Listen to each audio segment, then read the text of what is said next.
A nossa região, ela é uma região muito diferenciada, por várias razões. Nós atendemos 6 estados aqui da região norte, é a região norte inteira, menos o Tocantins. E pelo tamanho, né, da região. Então, geograficamente, nós correspondemos a 42% do território nacional. Você imagina o tamanho do desafio só pela questão geográfica. Então, e cada estado aqui na região dos 6, né, Pará, Amapá, Amazonas, Tocantins, Rondônia e Roraima, cada estado tem uma especificidade também. Então, o que é essa região? Além desses 42% do território nacional, nós temos 11 mil quilômetros de fronteiras terrestres, não tem nenhuma região nem parecida com isso. A região que tem mais fronteira terrestre, além da nossa, é a 10ª região fiscal, que tem 2 mil e poucos quilômetros de fronteira terrestre. Então, cobrir, né, 11 mil quilômetros de fronteira não é fácil. Essa é uma missão da Receita Federal, porque nós somos um órgão que faz o controle aduaneiro, né, entrada e saída de bens do país por essas fronteiras terrestres. Temos 7 unidades alfandegadas nesses 6 estados, 7 unidades em fronteira terrestre, né, nesses 6 estados. E esses são estados, dos 6 estados, 5 são estados incentivados. Nós temos a Zona Franca de Manaus, que é incentivo fiscal, né, e é uma área que responde a uma boa parte da renúncia fiscal do país, né? E temos as áreas de livre comércio nos demais estados. O único estado da região desses 6 estados que não é incentivado é o estado do Pará. Então, o estado do Pará, ele é um estado que ele é eminentemente um estado exportador. Enquanto Manaus é um estado que importa muito, porque ele tem ali uma área industrial que precisa importar insumos, né, para produzir motocicletas, né, esses produtos que são produzidos na Zona Franca. O Pará, ele é um estado exportador. Ele é menos importador e mais exportador. Então, o nosso perfil de exportação aqui é commodity, né? Agronegócio, boi em pé, milho, soja, minérios, né? Açaí. Então, nós temos esse perfil exportador aqui no estado. Isso significa o quê? A exportação, ela é toda desonerada. Então, a gente acaba correspondendo aqui em toda a região com apenas 2,5% da arrecadação federal. Isso significa ineficiência tributária? Não. Isso revela o perfil desta região, né? Como a gente colocou aqui, é uma região extremamente incentivada, né? Ou seja, o Estado brasileiro deixa de receber os tributos para incentivar o desenvolvimento econômico nesses estados. E apenas o Pará ajuda a melhorar, então, a nossa arrecadação, pelo menos na área de importação e exportação, né? A nossa balança comercial aqui, ela é positiva, porque a gente exporta muito mais do que importa. E isso coloca o Pará numa posição bastante relevante aqui na região norte, né, por conta desse perfil exportador que nós temos. O Porto de Vila do Conde, né, hoje ele é um dos portos que mais cresce no Brasil. Ele é um dos 5 maiores portos do Brasil e um dos que mais cresce em termos de carga, de volume de carga movimentado. Então, por ali sai muito da nossa exportação, principalmente minério, boi, milho, né, soja, tudo sai por ali. E isso também implica num controle aduaneiro bem importante. E isso, inclusive, nos levou à decisão de transferir o Porto de Belém, né, a alfândega do Porto de Belém, para o Porto de Vila do Conde.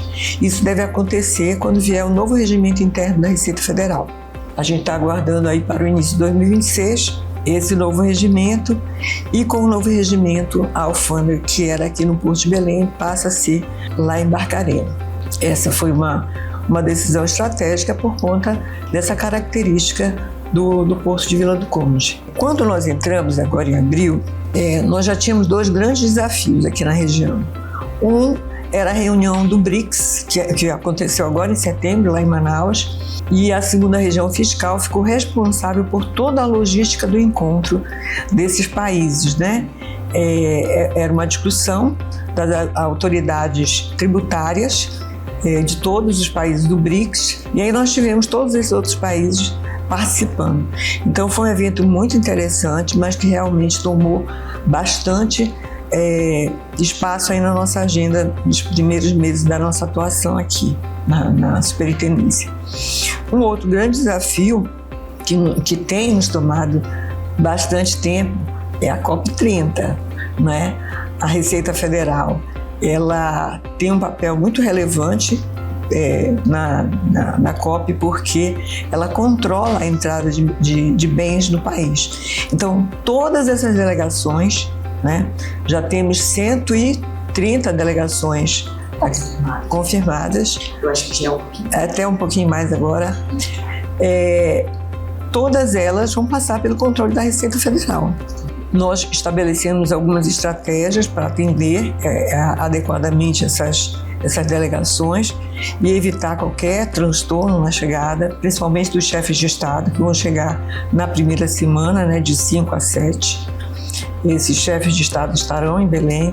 Então a Receita Federal está se preparando, inclusive nós trouxemos reforço. Vão chegar 40 colegas do Brasil inteiro para nos ajudar, né? Nós só tínhamos 26 servidores no aeroporto, então realmente não daríamos conta dessa demanda enorme, né? nesses dias. E a primeira semana é de muita tensão, porque são chefes de Estado, a gente não pode ter nenhum tipo de transtorno nessas entradas, então a gente está se preparando muito para esse momento. Então isso tem nos tomado bastante tempo também, mas a gente vem trabalhando com o olho na COP, mas também em toda a região, né? O que vai acontecendo em paralelo. O que vai acontecendo em paralelo. Agora, uma coisa que eu gostaria também de falar, e que foi o que você perguntou, é sobre esse novo momento da Receita Federal, né? A Receita Federal, historicamente, ela é vista, desde a sua criação, na verdade, né, em 1968, ela é vista como uma organização repressora, fiscalizadora, e ela é, de fato, uma instituição fiscalizadora. E aí, em 1980, criou-se também aquela propaganda com o leão, que colou na imagem da Receita para sempre. Então, a gente é visto como uma instituição que amedronta, né? Associada à figura lá do leão, que é aquele animal, né? Negativa, né? Que chega anualmente para colher o imposto de renda, né, de pessoas físicas e jurídicas. Mas a Receita, na verdade, ela é muito mais do que isso. Hoje, a Receita Federal, mais do que reprimir, ela busca ajudar o contribuinte a se autorregularizar diante do fisco federal. Então, toda uma estrutura está sendo gestada dentro da Receita Federal, inclusive dentro do novo regimento, que deve chegar no início de 2026, para ajudar esse contribuinte a prestar contas à Receita, se autorregularizar, porque, na verdade, o conflito ele é muito custoso, não apenas para o contribuinte, mas também para a União. Então, o contribuinte que impugna um auto de infração, ele tem todo um processo interno aqui, administrativo, e muitas vezes ele não se conforma com o resultado administrativo, ele recorre à justiça. Então, é um conflito que muitas vezes demora 18, 20 anos para se resolver. Há um custo para aquele contribuinte que paga advogado, há um custo para a justiça, que também precisa tramitar esses processos e há uma demora na chegada desses recursos nos cofres do Estado. Então é ruim para todo mundo o conflito. A Receita, então, vem buscando ajudar a que esse contribuinte cumpra a sua obrigação tributária. Hoje, na Receita Federal, nós temos 3 programas que atuam nesse sentido. O Sintonia, que é para as empresas de um modo geral, o Confia, que é apenas para os grandes contribuintes, e o OEAR, que é o Operador Especial Autorizado na área aduaneira. O que esses programas trazem? Eles facilitam, né, o cumprimento da obrigação tributária por aquelas empresas que se ajustam às condições do programa. Então, uma vez que a empresa esteja dentro do programa, ela recebe toda a atenção da Receita Federal para que o cumprimento da sua obrigação tributária seja mais facilitado.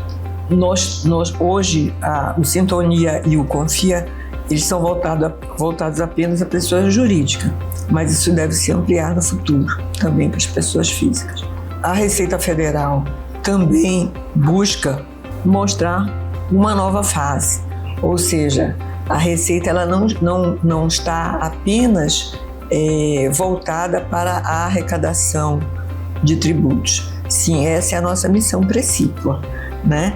Arrecadar tributos para fazer frente às políticas públicas de saúde, educação, infraestrutura, que é o Estado brasileiro que tem que dar conta disso. Então, nós arrecademos esses recursos para que o Estado brasileiro execute essas políticas públicas. Mas a Receita Federal hoje, ela busca também se tornar uma organização social e ambientalmente responsável. Ela busca, através desse programa que eu citei para você no início, o Programa de Cidadania Fiscal, ela busca chegar diretamente à sociedade. Nós hoje, do Receita Cidadã, que é um desses 6 programas, a gente busca transformar bens que entram no Brasil de maneira irregular, como contrabando. A gente procura transformar esses bens para que eles possam retornar ao uso e ao consumo da sociedade. É uma espécie de reciclagem, não é? É uma transformação para que ele possa voltar a circular no mercado nacional. Porque, na verdade, assim, o contrabando, quando uma mercadoria é apreendida pela Receita Federal, ela tem 3 tipos de destinação. O leilão, que vocês conhecem, a incorporação aos órgãos públicos ou a destruição. A norma nos permite esses 3 tipos de destinação. Sendo que, quando é contrabando, são mercadorias de importação proibida. Então, a gente não pode nem leiloar e nem incorporar. A gente não pode circular essa mercadoria no país. Então, o que vinha acontecendo, até bem recentemente, a Receita tinha um volume absurdo de mercadorias apreendidas na condição de mercadoria contrabandeada, foram apreendidas como contrabando. Bens eletrônicos, brinquedos, roupas, calçados, cigarro. Então a Receita Federal precisava gastar recursos públicos para mandar destruir tudo isso. E é um volume muito grande, são toneladas de calçados, são toneladas de bens de informática, que iam, inclusive, para o meio ambiente, prejudicar o meio ambiente. A Receita precisava pagar a empresa para fazer essa destruição, porque não é da nossa missão fazer isso. Então, a gente precisava contratar empresas só para destruir esses materiais. E isso tinha ainda esse efeito muito danoso para o meio ambiente. Então, a Receita, mais recentemente, começou a se perguntar, não teria uma forma mais adequada para se destinar esses bens, né? E aí passamos a fazer parcerias com universidades federais, institutos federais, entidades do Sistema S, essa é uma parceria com o Senai, e começamos a transformar esses bens. Então, hoje, a gente tem ali blusas que eram de times do Brasil e de Barcelona, né? A gente foram transformadas em mochilas, em bolsas, em necessaire, protetores, né, de pescoço para viagem. Então, tudo isso pode ser feito com esses materiais que iriam ser destruídos. Isso vai ser entregue a entidades sem fins, com características de atendimento social, né, entidades que são OS, né, organizações sociais, para que elas deem um fim adequado para isso. Ou elas vão fazer bazar e recolher para atender as entidades que elas controlam, né, que elas gerenciam, ou vão entregar diretamente à população desassistida. A gente vai depois ajustar isso com o Senai. Então, a Receita Federal, através dessas parcerias, ela não apenas evitou que todo esse material fosse parar no meio ambiente, mas também ela passa a atender uma parte da população que é desassistida. Bom, a Receita Federal, ela, aqui no Pará, ela recebeu 947.684 declarações de imposto de renda. Isso representa 94,48% do que estava previsto. Ou seja, é um resultado bem satisfatório, né? Houve, inclusive, um pequeno crescimento em relação ao ano de 2024.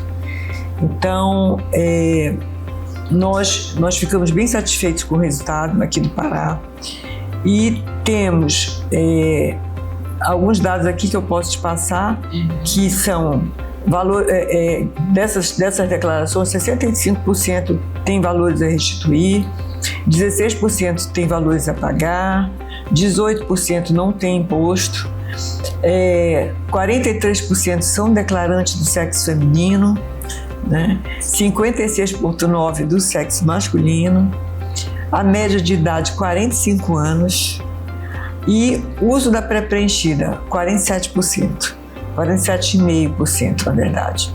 E 48% também a simplificada, e quase todas elas da simplificada são pré-preenchidas. Então, a pré-preenchida é um sucesso, né, que facilita muito a vida do contribuinte e também ajuda muito a Receita Federal, porque, na verdade, é um batimento de informações que a gente faz que já é automático. Então, ajuda muito, simplifica muitíssimo o cumprimento dessa obrigação tributária.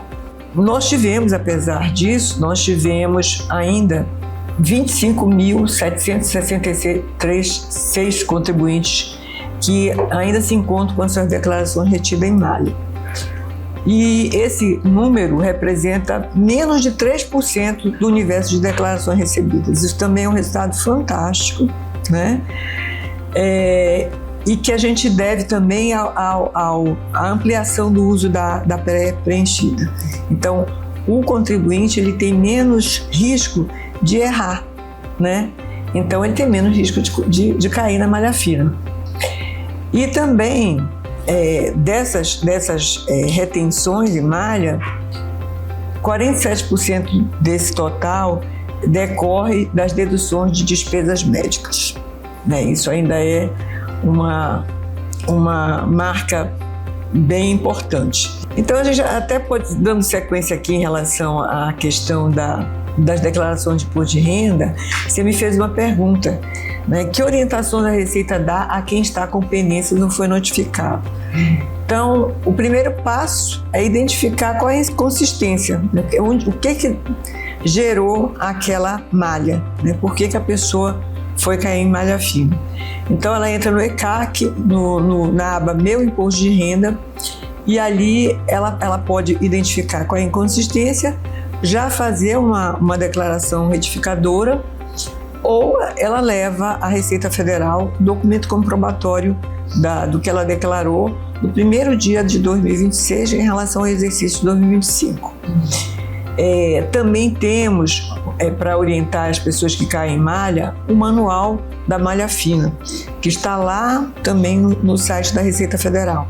Lá eles colocam, nós colocamos todas as informações que podem gerar uma malha, a pessoa identifica qual é o problema que a levou a cair em malha e ela mesma se autorregulariza. Então, mais de 60% das declarações retidas no IRPF 2025 já foram liberadas por autorregularização.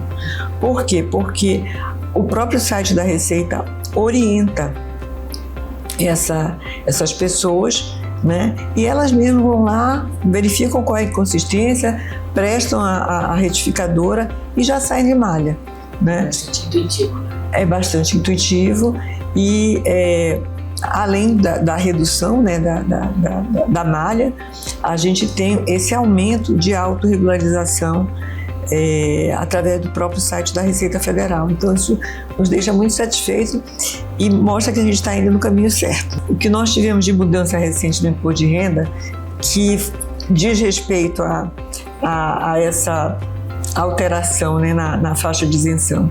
Na verdade, desde 2023 a gente vem tendo alterações na faixa de isenção, né? Então, em maio de 2023 houve um aumento da faixa de isenção para até R$ 2.112 por mês. Em 2024 foi para R$ 2.824, que equivalia a 2 salários mínimos na época, e agora em 2025, para manter os 2 salários mínimos, pulou para R$ 3.036. Então, a Receita Federal já vem aumentando, né, essas faixas de isenção, e isso eu acho que é uma novidade e que vem beneficiando já a população desde 2023. Então, entre os desafios, né, que a Receita Federal enfrenta atualmente é a reforma tributária que está vindo aí em 2023, a reforma tributária sobre o consumo. E em relação a isso, a gente precisa fazer um alerta a municípios e a órgãos públicos. Aos municípios em relação à emissão da nota fiscal de serviço eletrônica, que cada município no Brasil tem o seu sistema de emissão de nota. Porém, a reforma tributária, ela determina que essa emissão de nota fiscal de serviço seja feita dentro do padrão nacional, né, o sistema da própria Receita Federal. Então, os municípios que têm o seu sistema próprio, eles têm que fazer um convênio com a Receita Federal para que esses 2 sistemas, o do município e da Receita Federal, conversem. E há municípios que nem sistema tinham, então eles podem ir diretamente para o sistema da Receita Federal, utilizar a emissão de nota fiscal de serviço eletrônica dentro do sistema da Receita Federal. Nos preocupa hoje porque vários municípios da região ainda não estão conformes. Nós temos apenas 14 municípios aqui do Pará que já estão ativos na plataforma da Receita Federal. E qual é a preocupação? É que a partir do dia 1º de janeiro, os municípios que não estiverem emitindo a nota fiscal dentro do padrão nacional, eles vão deixar de receber as transferências voluntárias, né, da União. Então nós sabemos que municípios pequenos aqui do estado, de toda a região, eles dependem muito dessas transferências voluntárias.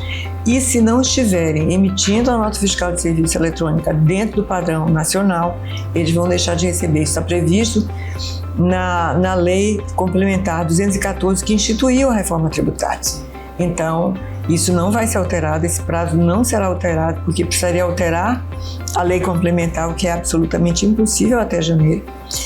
Então, esses municípios precisam buscar convênio com a Receita Federal. Todas as informações necessárias para isso estão lá no site da Receita também. E um outro alerta que a gente precisa fazer é para os órgãos públicos em relação à DIF, né? Que é a declaração de imposto de renda retido na fonte, né? Todo órgão pagador ele precisa informar esses pagamentos na DIF, né? Então a DIF ela foi extinta. O último ano a ser utilizado foi agora em 2025. Então, a partir de janeiro de 2026, todos os órgãos públicos precisam informar dentro do e-social. O e-social é utilizado hoje por todas as empresas, né? Inclusive empregadores domésticos já usam o e-social. Então, hoje, ou melhor, a partir de 2026, os órgãos públicos também precisarão fazer isso. qual é o transtorno se isso não for feito? Aquele funcionário público de um determinado município, de um determinado órgão público, recebe, faz a sua declaração de imposto de renda e como a Receita Federal vai buscar o batimento disso no e-social e não mais na DIF, porque ela deixou de existir, esse funcionário ele vai entrar na malha fina. Então vai ser um transtorno para aquele servidor público e vai ser um transtorno para a Receita Federal. Então é muito importante que os órgãos públicos todos comecem a prestar essas informações relativas a pagamento de pessoal no e-social a partir de 2026.